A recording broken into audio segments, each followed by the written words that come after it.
Ms. Potter, would you like to address the court? Please go to the podium and you may remove your mask.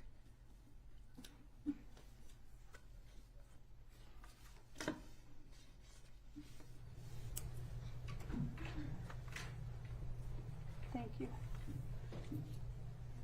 To the family of Daunte Wright, I am so sorry that I brought the death of your father. Okay, Ms. Potter, my court reporter can't hear you, so...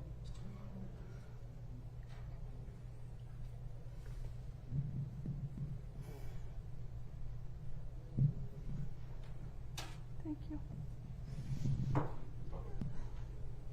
To the family of Daunte Wright, I am so sorry that I brought the death of your son, father, brother, uncle, grandson, nephew, and the rest of your family to your home.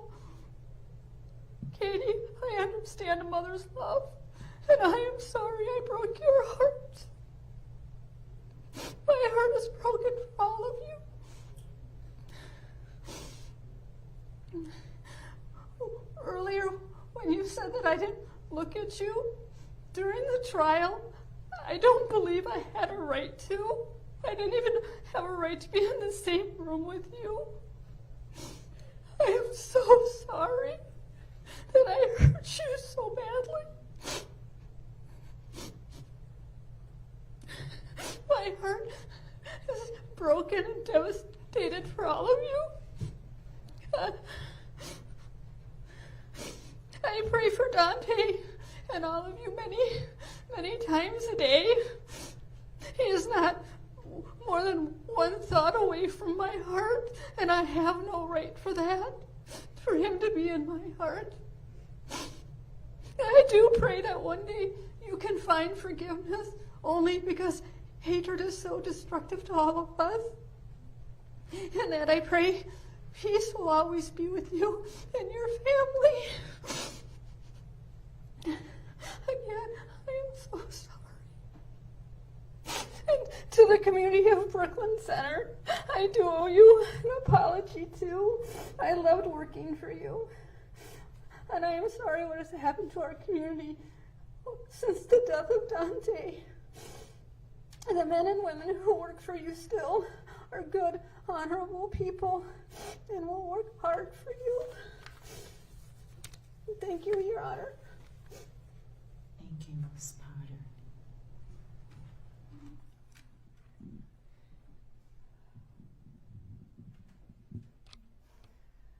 Okay, this is one of the saddest cases I've had on my 20 years on the bench. On the one hand, a young man was killed, and on the other, a respected 26-year veteran police officer made a tragic error by pulling her handgun instead of her taser. Thank you to everyone who spoke. I have been profoundly moved by the comments of the Wright family. Daunte was very loved. His son has lost a father. And Mr. and Mrs. Wright, I cannot begin to understand the grief of losing a child. I'm so sorry for your loss. Kimberly Potter honorably served her community for 26 years as a police officer. She was a respected officer and consistently went over and above the call of duty. She's a wife, a mother, an aunt, a granddaughter, a colleague, and a friend to many. In addition to the letters that were forwarded to me by Mr. Ng, I received hundreds and hundreds of letters in her support from colleagues, family, friends, acquaintances, community leaders and members, and even strangers. I read them all. They paint a portrait of a woman who touched a lot of people in a good way. I want to talk briefly about the aggravating factors that were brought up in this case.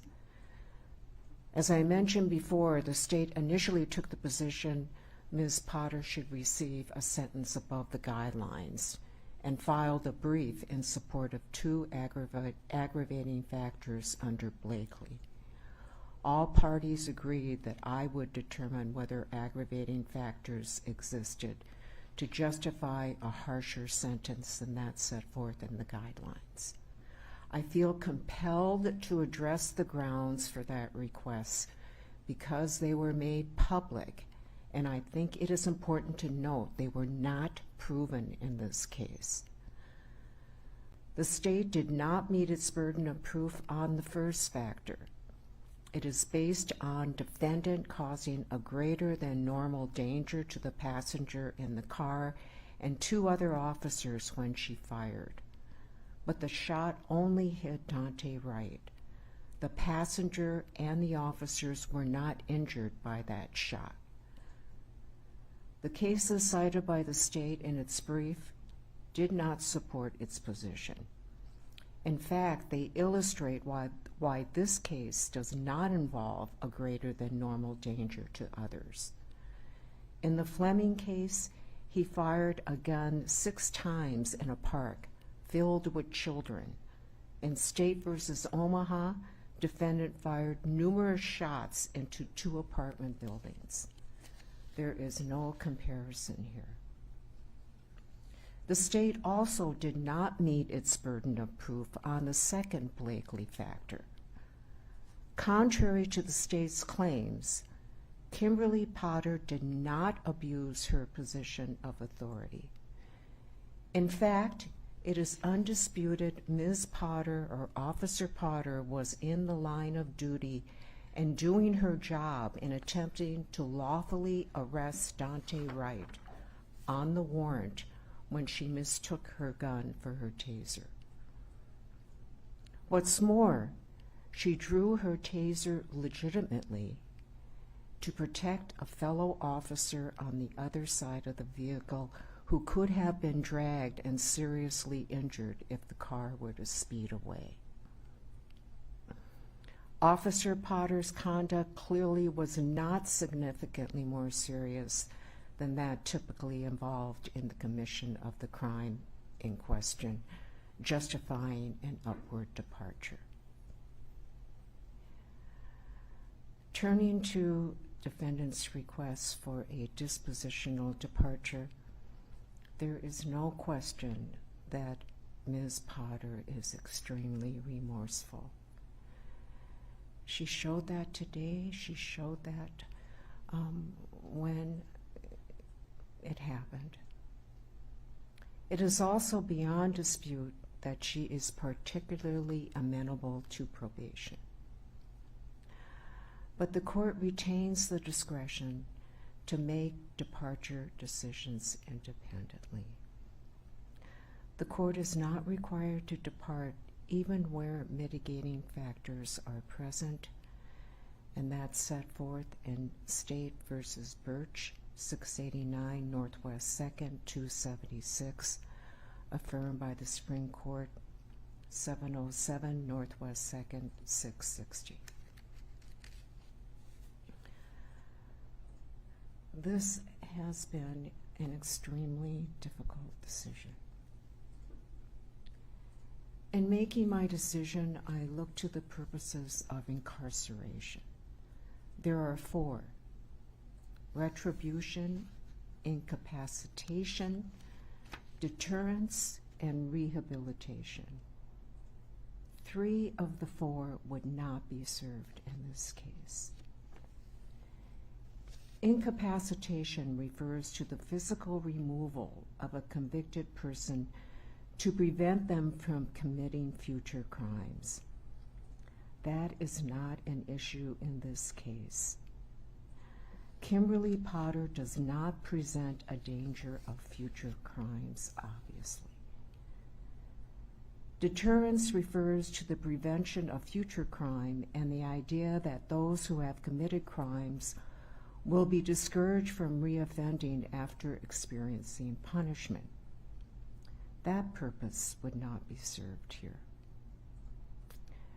Rehabilitation is also not a purpose that would justify incarceration in this case.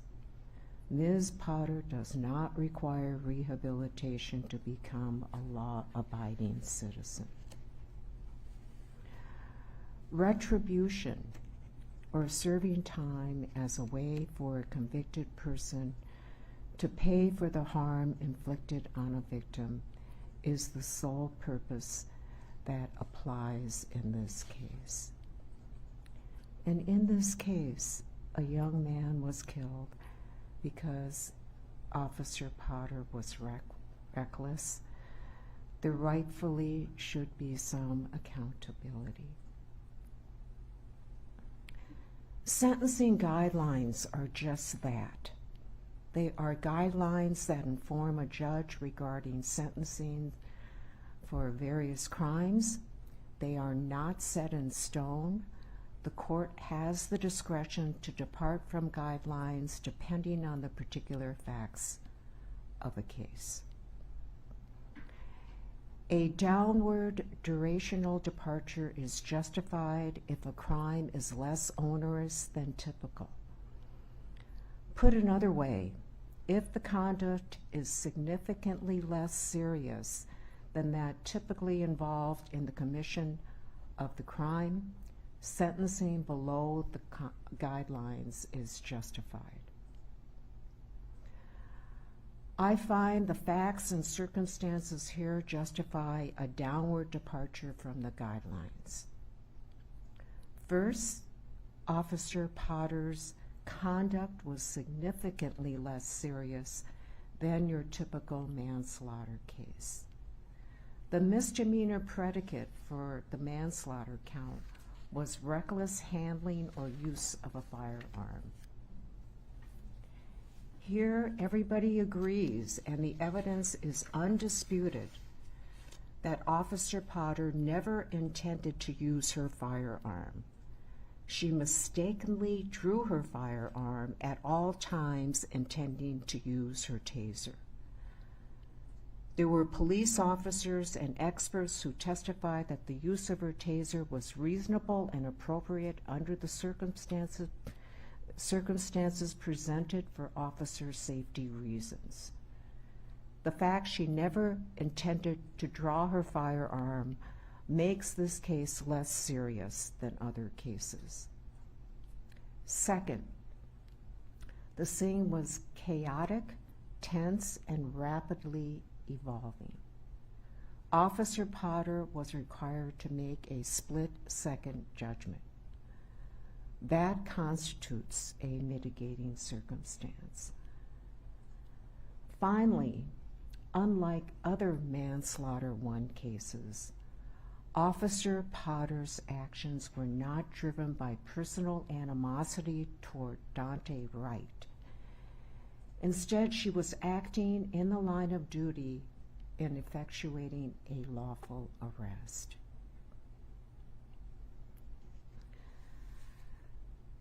This case is highly unusual. The other officer cases tried in this court are distinguishable. This is not a cop found guilty of murder for using his knee to pin down a person for 9.5 minutes as he gasped for air. This is not a cop found guilty of manslaughter for intentionally drawing his firearm and shooting across his partner and killing an unarmed woman who approached his squad. This is a cop who made a tragic mistake. She drew her firearm thinking it was a taser and ended up killing a young man. Ms. Potter, will you please rise? Given all these considerations, and having carefully considered the comments of the family of both Daunte Wright and the comments of Kimberly Potter, as well as the arguments of counsel, it is the sentence and judgment of this court that you shall be committed to the custody of the Commissioner of Corrections for a period of 24 months. You shall serve 2/3 of that time, or 16 months in prison, and 1/3 on supervised release, assuming no disciplinary offenses or conditional release violations. You have credit for 58 days already served. Restitution will be reserved. There'll be a fine of $1,000 and a surcharge of $78 to be taken out of prison wages or due within 180 days. You must provide a DNA sample. You may not use or possess any firearms, ammunition, or explosives. You have the right to appeal the conviction and sentence. If you are unable to pay the cost of an appeal, you may apply for leave to appeal at state expense by contacting the state public defender. You may be seated, Ms. Potter. I'd like to make a few parting comments. I recognize there will be those who disagree with this sentence, that I granted a significant downward departure does not in any way diminish Daunte Wright's life. His life mattered. And to those who disagree and feel a longer prison sentence is appropriate, as difficult as it may be, please try to empathize with Ms. Potter's situation. As President Barack Obama once said, learning to stand in somebody else's shoes,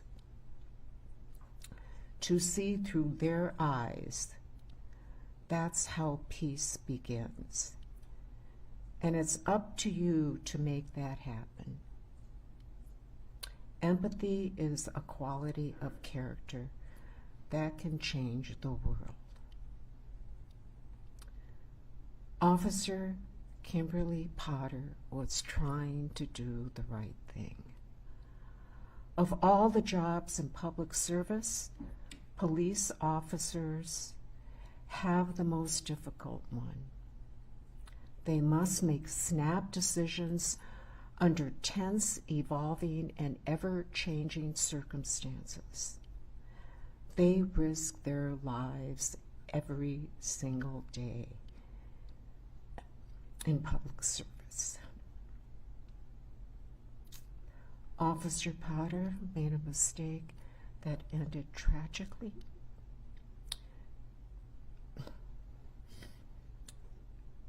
She never intended to hurt anyone.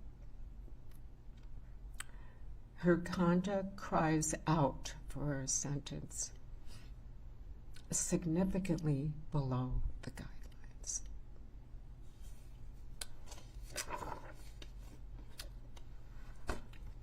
Okay, thank you.